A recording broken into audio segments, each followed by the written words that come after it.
खाने में थी। उसने तो मुझे वहां से निकलने ही नहीं दिया।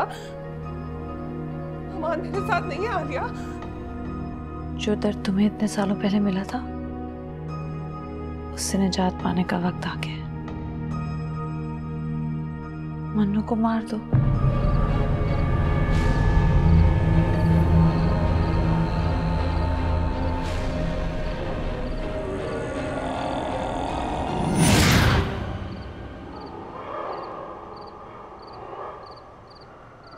मैं आप सबके सवालों का जवाब दूंगा, लेकिन अभी नहीं। इस वक्त आप सब अपने कमरों में जाकर कमरों को अंदर से बंद कर लें।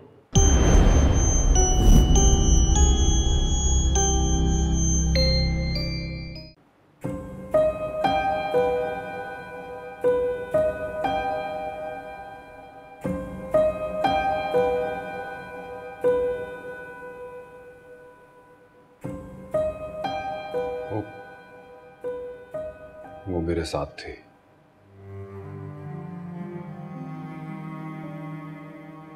मेरे और मिनाल के साथ थे। मैं इतना बड़ा बेवकूफ हूं कि मुझे इस बात का एहसास ही नहीं हुआ। इस सब में आपका कोई कसूर नहीं है। मेरा कसूर है।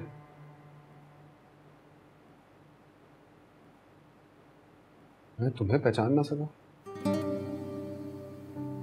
तुम्हारी जगह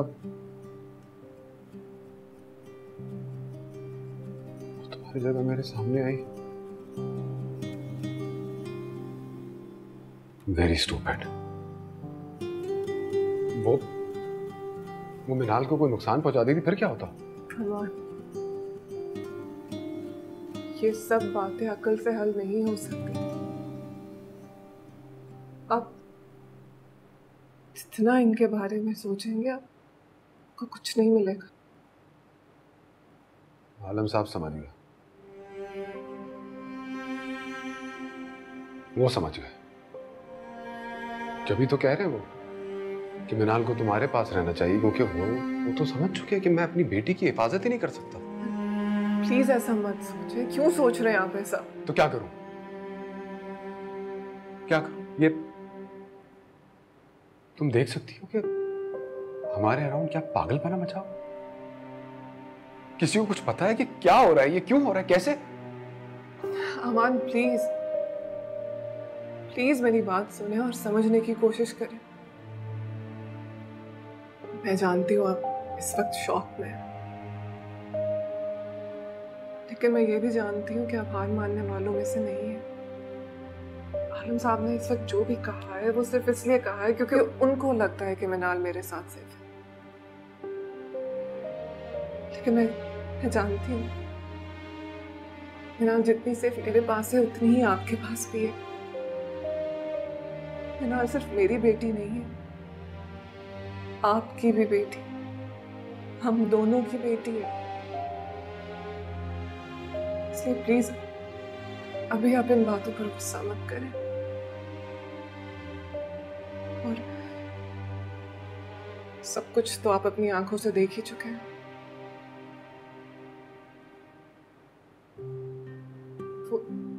वो जब चाहे किसी का भी चेहरा इख्तियार कर सकती है। वो जो बनना चाहे बन जाती है, उसे कोई पहचान नहीं सकता। तो अगर उसने आपको धोखा दे दिया है तो इसमें आपका कोई कसूर नहीं है। वो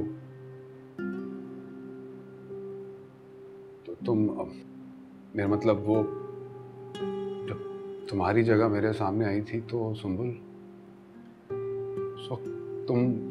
तुम कहाँ थी? तुमने वो वक्त कहाँ गुजारा?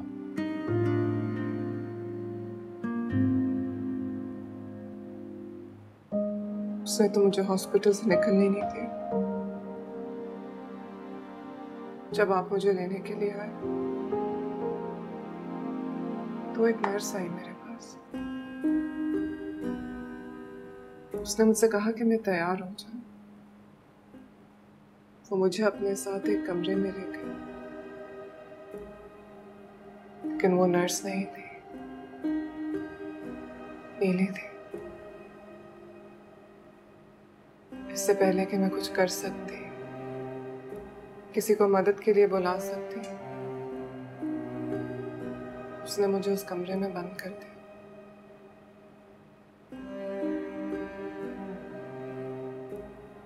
और फिर वो तुम्हारे चेहरे में मेरे सामने आ गई। बिल्कुल वैसे ही जैसे वो नगीना के चेहरे में हमारे सामने आती थी। अमान वो जब चाहे किसी का भी चेहरा चुरा सकती है। अमान वो किसी को भी धोखा दे सकती है।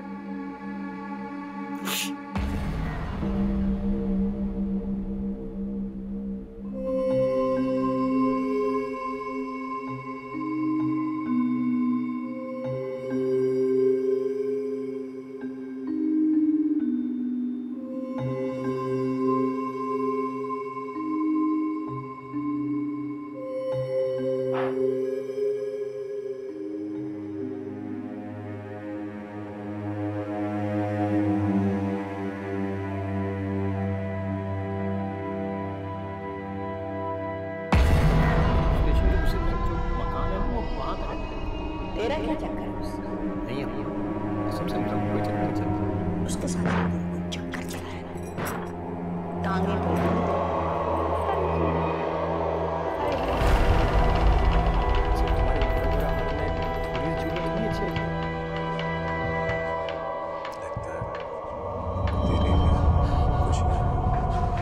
सब गन तेरा फैलाया हुआ है। तू इसे साफ करेगा।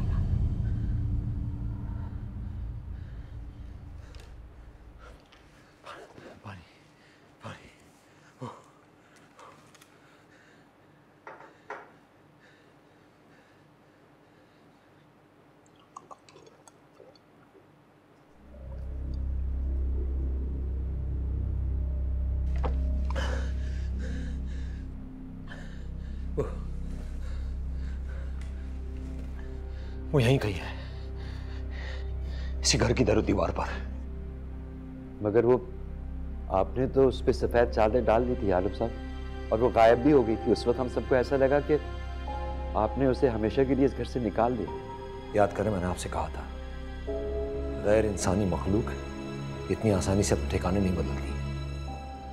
ये जहां बसेरा कर लेती हैं सदियों तक वहीं रहती हैं। फिर वो सफेद चादर, उसका गायब हो जाना, वो सब। पिछली मुलाकात में मैंने आपसे ये भी कहा था कि अल्लाह पाक ने तमाम मखलूकात के दरमियान एक पर्दा हाइल किया हुआ है। उस कादिर मुतलिक ने एक ही जगह तमाम दुनियाओं को एक दूसरे से अलग अलग करके रखा हुआ है। क्वांटम फिजिक्स और इस सिलसिले में होने वाली जदीद रिसर्च से वाकिफ हैं आप? नहीं। खैर, रहने दें।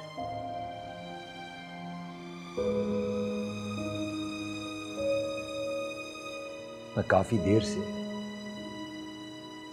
उसी पर्दे को रफू करने की कोशिश कर रहा था जो जिंदों और मरे हुओं के दरमियान होता है। हो गया रफू? यहां कोई ऐसी वजह मौजूद है फहीम साहब, कोई ऐसी दर्ज खुली है जिसकी वजह से मैं अपनी सारी रियाजत, सारी मेहनत के बावजूद उस पर्दे को रफू नहीं कर पा रहा। क्यों आलम साहब? क्योंकि आपके घर में कोई है जो अंदर से उसकी मदद कर रहा है।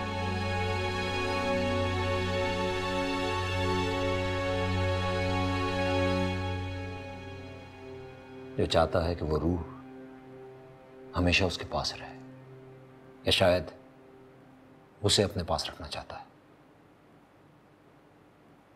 कौन आलम साहब?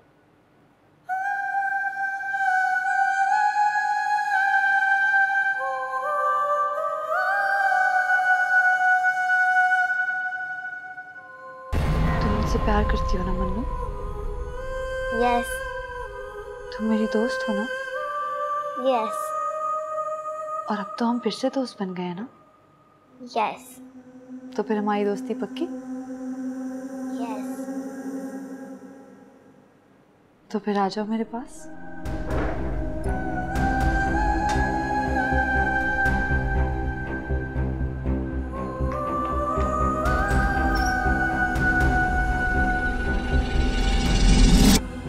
आलम साहब, मुझे आपसे बात करनी है।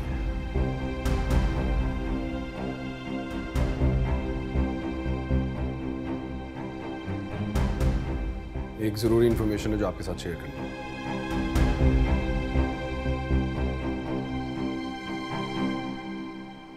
वो मेरी बेटी से ऑब्सेस्ड है।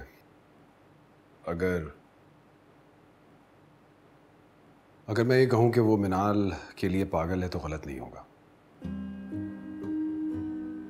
वो आज जब मेरे साथ होटल में थी तो एक लम्हे के लिए भी उस मिनाल से वो अलग नहीं हुई।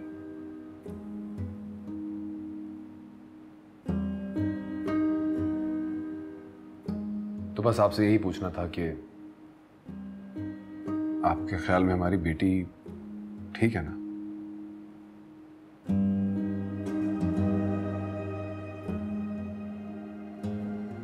आप बताएं, आपको लगता है कि आपकी बेटी ठीक है?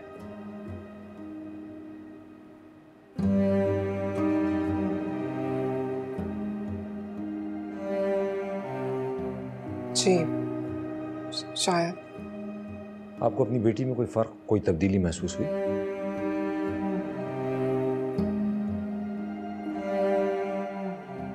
ऐसा तो कुछ नहीं है, लेकिन क्या?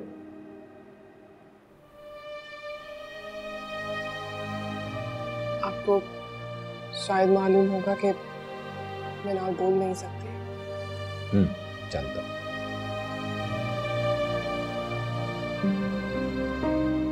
लेकिन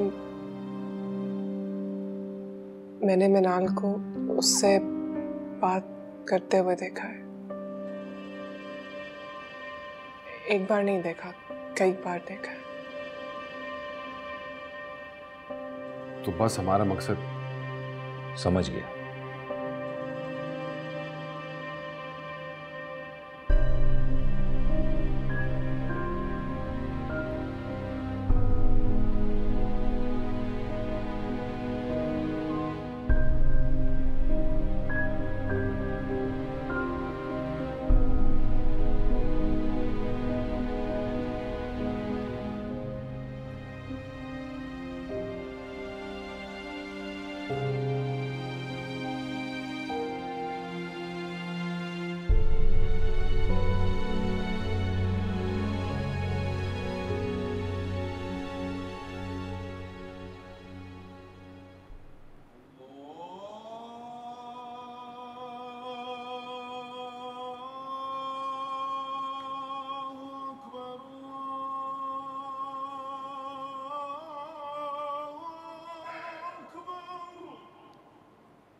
ठीक है, आपकी बेटी ठीक हो जाएगी।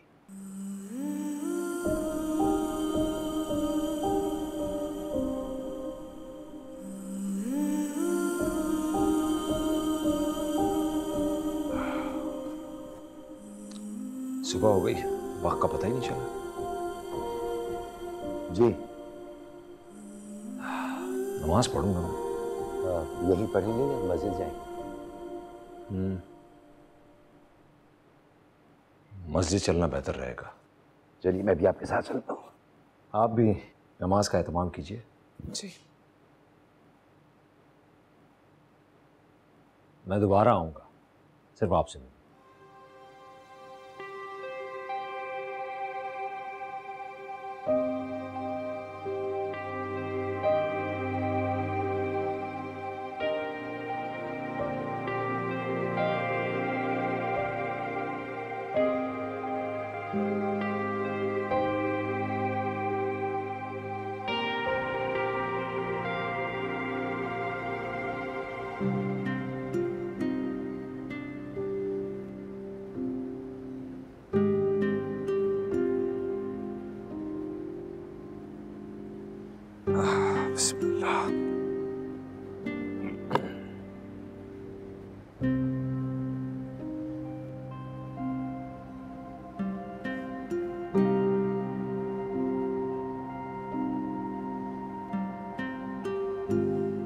अगर हम ये घर छोड़ दें तो क्या वो हमारा पीछा छोड़ देगी? नहीं। एक बात जो आपको बतानी है, मेरी बीवी पीरों फकीरों के पास जाने लगी।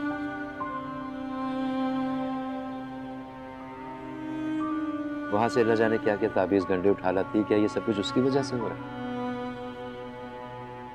नहीं।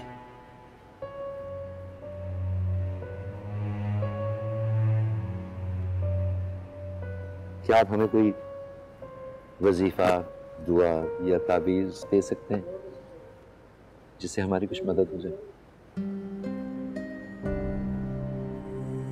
चलिए।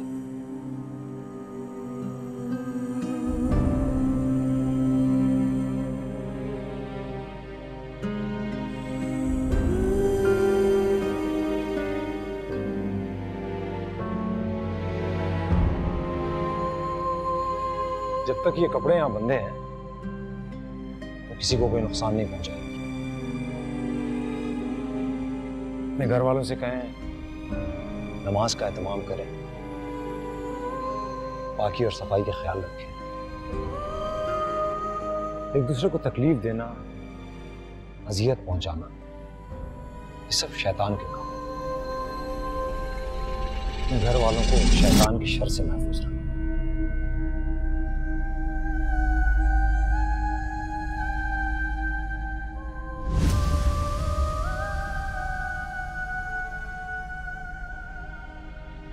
आलम साहब,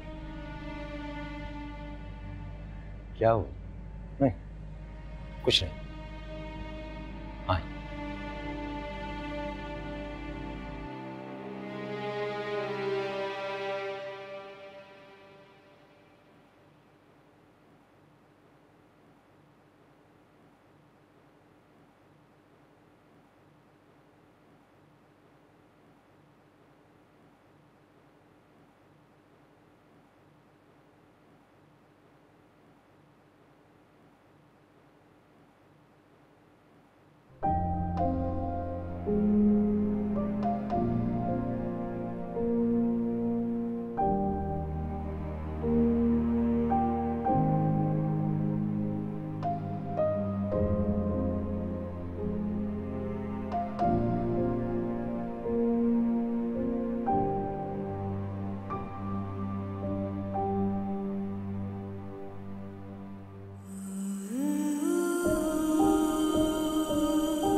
सही कहते हैं मिर्जा साहब, तुम सिर्फ दिल की नहीं, सिर्फ की भी बहुत बड़ी हो। इस घर में जो आसेब है उसका दानिश की फैमिली से कोई कनेक्शन जरूर है। तुम लोग मेरे बेटे के कातिल हो। जिस दिन से हमने तुम्हारे घर की दहलीज पे कदम रखा था, उस दिन से हम जलीलो ख्वार हो गए।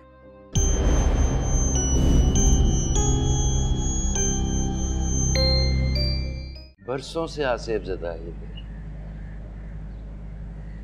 कोई रूह रहती है इसमें। और तुम ये समझती रही कि इस घर में जो कुछ भी हो रहा है वो सुंबुल कर रही। अब तो सब कुछ तुमने अपनी आंखों से देख लिया, अब तो यकीन कर लो। अब तो मदद करो सुंबुल की।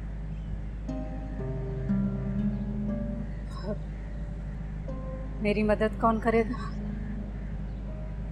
तुम्हें किस बात की मदद चाहिए? बात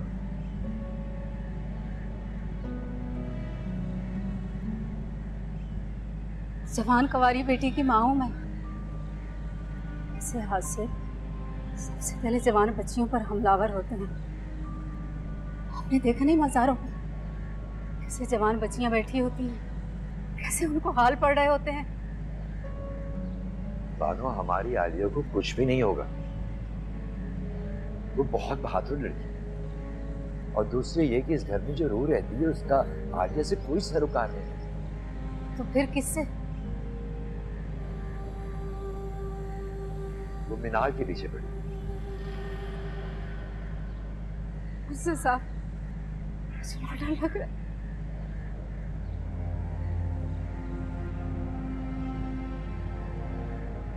बानो, सुम्बुल बन जाओ, फिर तुम्हें किसी से कोई डर नहीं लगेगा। देखो, सुम्बुल के साथ कितनी ज्यादतियां, उस पर कैसे कैसे इल्जामात लगे, मगर उसने हार नहीं मानी, बल्कि वो तो लड़ती रही। जब से इस घर में आई है तब से लड़ रही है। तुम्हें तो इस बात पे खुश होना चाहिए ना बानो। तुम्हारे बेटे को कितनी बहादुर बीवी मिली, ना सिर्फ बहादुर बल्कि माफ कर देने वाली।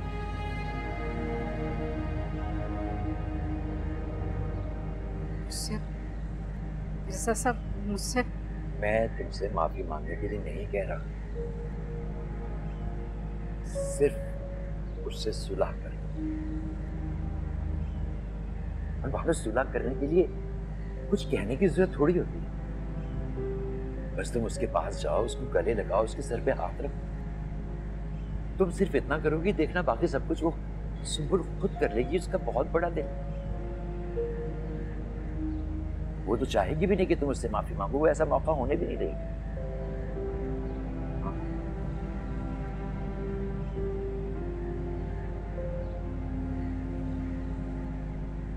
और हाँ, एक आखिरी बात बानो, जो कुछ मैंने तुमसे कहा है, अगर तुम वो करने वाली तो इस बार सच्चे दिल से कर, वरना जैसे सब कुछ चल रहा है ऐसे ही चल रहा है।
गिले शिकवे करने में और ये सोचने में कि कौन सी बात कहाँ से शुरू की जाए, इसमें वक्त नहीं ज़ाया करना चाहिए हमें।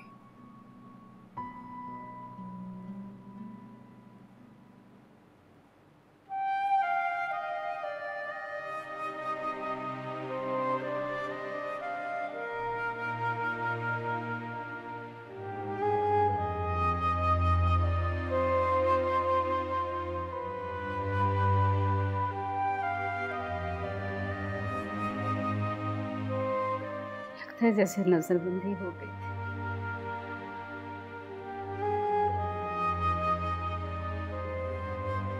सब कुछ आंखों के सामने हो रहा था, मगर दिखाई नहीं दे रहा। बस करें ना, जो गुजर गया उसके बारे में क्यों सोच रही हैं आप? मत सोचें।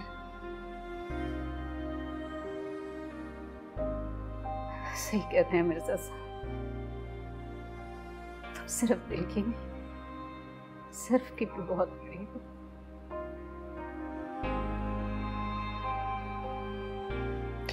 इतनी तारीफ मत करें मेरी, आपके मुंह से तारीफ सुनने की आदत नहीं है। आदत डाल लो। मेरे मुंह से कोई भी ऐसा जुमला नहीं सुनोगे जिससे तुम्हारा दिल दुखे। फादर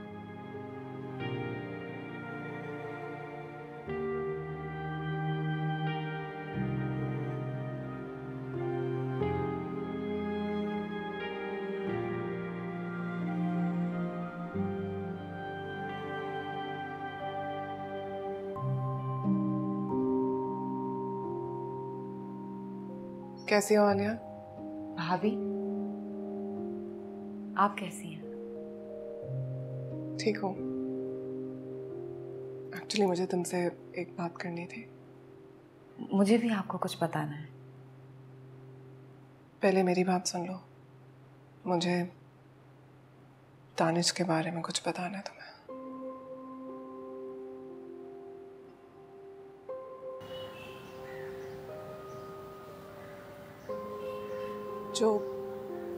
जो हादसा हुआ उस दिन, आलिया मैं उसी दिन समझ गई थी कि ये सब कुछ उसी ने किया।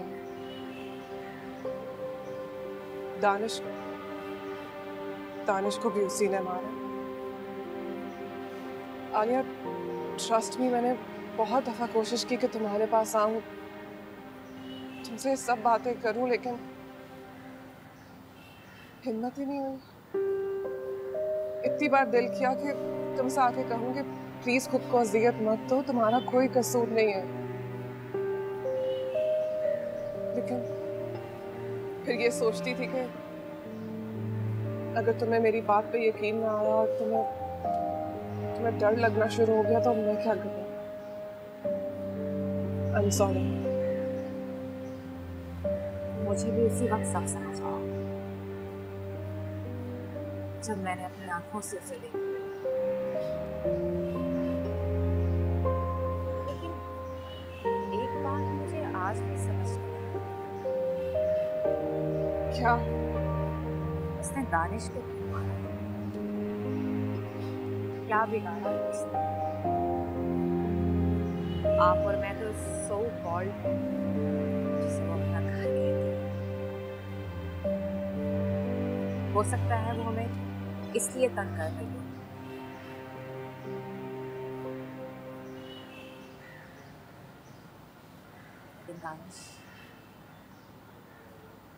बात इतनी सिंपल नहीं है जितना तुम समझ रही हो।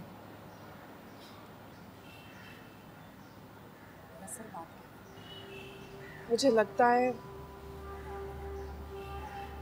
इस घर में जो आसेब है उसका दानिश की फैमिली से कोई कनेक्शन जरूर है। आपका मतलब है कि वो माजी में एक दूसरे को जानते थे? यकीन से तो नहीं कह सकती, लेकिन मुझे ऐसा लगता जरूर।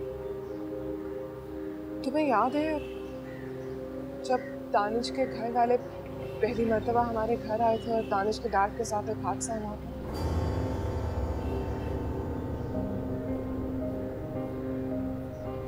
आलिया, तब नीली मेरे और मिनाल के अलावा पहली मर्तबा किसी और को नजर आई थी। तो मैं बहुत डर गई थी। मैं बहुत शौक में थी।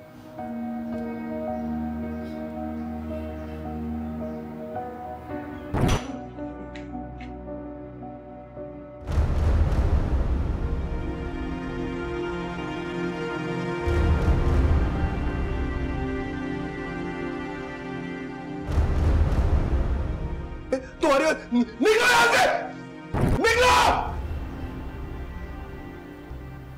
लेकिन उस सब के बाद तुम्हारे रिश्ते में इतनी रुकावटें आई और सारी बात इतनी जल्दी खत्म होगी कि मैं कुछ कर ही नहीं सकी।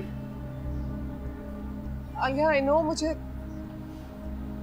तुम्हारी और दानिश की मदद करनी चाहिए थी।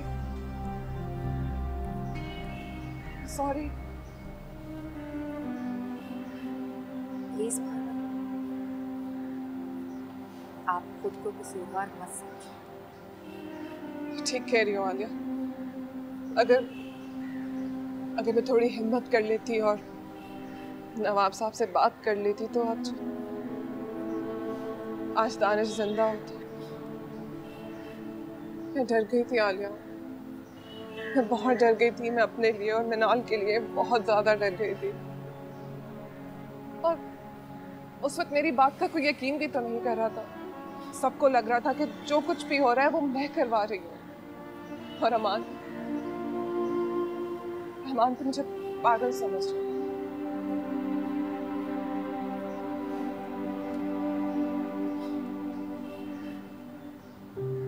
आपको ये सब वजाहतें देने की कोई जरूरत नहीं, सब जानते हैं।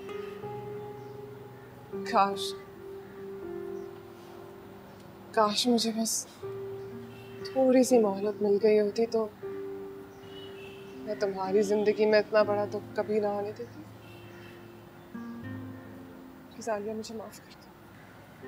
नहीं भाभी, माफी तो मुझे मांगनी चाहिए आपसे।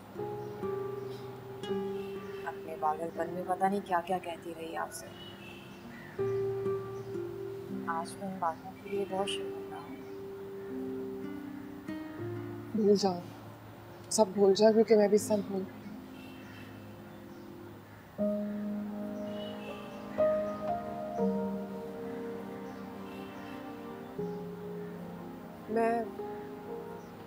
मैं बहुत जल्द दानिश के घर जाऊंगी।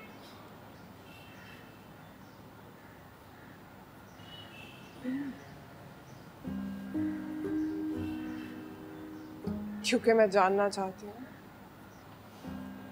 कि वो इस घर में क्यों है और हमें क्यों तंग कर रही है, और उसका नवाब साहब से क्या कनेक्शन है। मुझे उन सब सवालात के जवाब चाहिए। लेकिन आपको देखते हुए दानिश की अम्मी तो तुम फिक्र नहीं करो।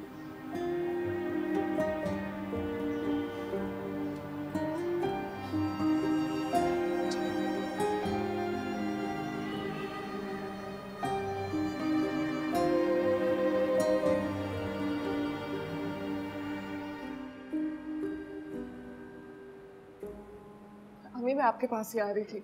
अमान को बैंक से कॉल आई है तो वो तो निकल गए हैं और मुझे भी बाहर थोड़ा सा काम है।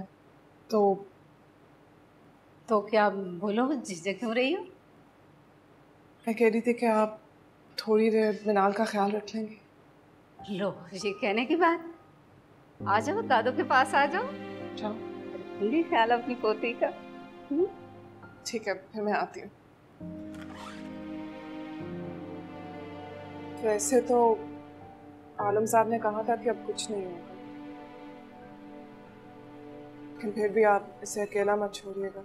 नहीं छोड़ूंगी मैं अकेला, तुम फिक्र ना करो। जाकर अपने आराम से काम करो। बेटा, दादू को तंग मत करना, ओके?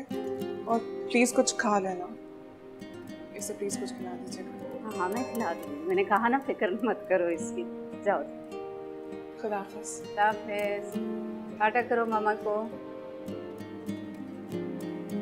अच्छा, तो क्या खाएंगे आप? चॉकलेट खाओ, बिस्किट खाओ। और बताओ आज दादू।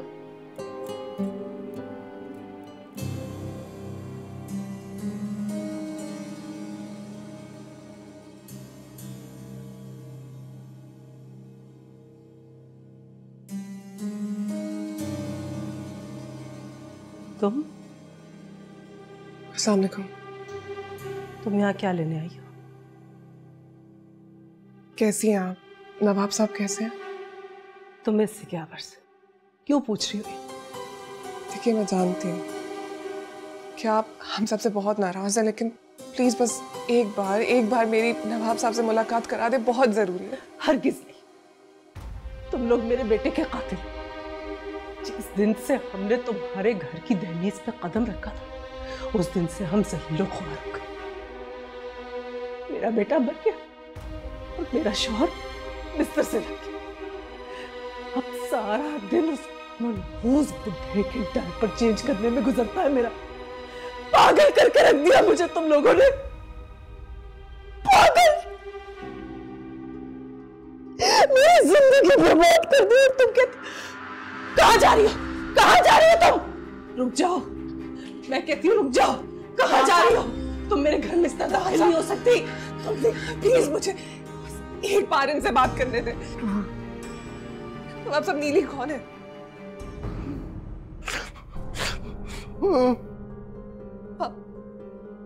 आप अगर उसके बारे में कुछ भी जानते हैं तो आपको खुदा का वास्ता प्लीज मुझे कुछ बताएं।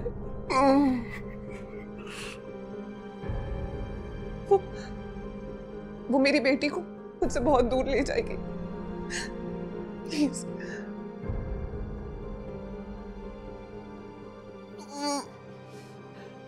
देखो, मेरी बात सुनो। अपनी इस नीली पीली की कहानी जाकर किसी और को सुनाना।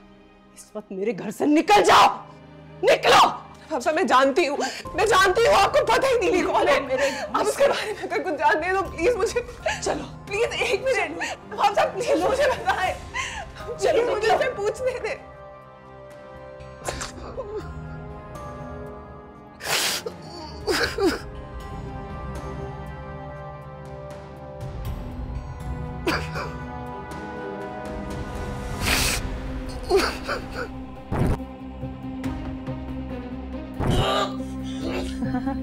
तुमने मुझसे मेरी औलाद छीनी थी, मैं तुमसे तुम्हारी औलाद छीनी। बचा लो।